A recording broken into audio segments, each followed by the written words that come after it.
हे कृत्य करत असताना आरोपीची मानसिकता काय होती, त्यांची मानसिकता तपासायला हवी होती, असं म्हणणारे नामदेव सानप उर्फ नामदेव शास्त्री कालपासून संतोष देशमुख यांचे फोटो सगळ्या न्यूज चॅनलवरती, सगळ्या सोशल मीडियावरती प्रसारित होत आहेत. आपण सगळे पाहत आहोत. आपलं काळीज असं चर्र करत आहे ते सगळे समोर फोटो आल्याच्या नंतर.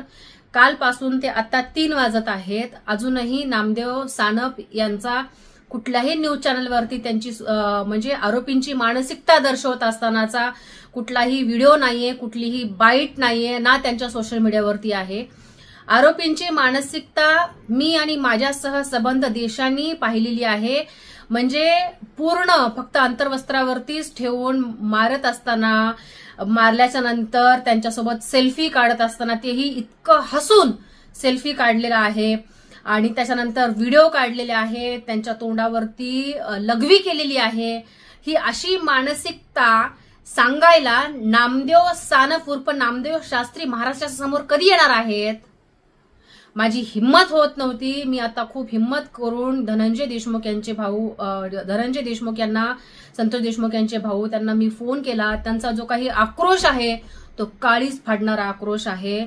महाराष्ट्रामध्ये काही संवेदना आहेत की नाही आहेत हाही या माध्यमातून प्रश्न उभा होतो. मी ज्या काही सोशल मीडियावरती कालपासून पोस्ट केल्या त्या सोशल मीडियावरती अजूनही जातीयवादी लोक येऊन अजूनही या प्रकरणामध्ये वाल्मिक कराड किंवा धनंजय मुंडे यांचं समर्थन करत असताना दिसत आहेत.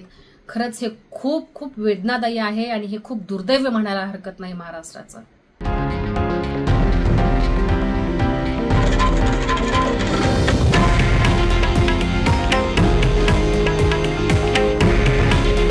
हे आहे देशातील नंबर 1 न्यूज नेटवर्क आणि आपण पाहत आहात TV9 मराठी.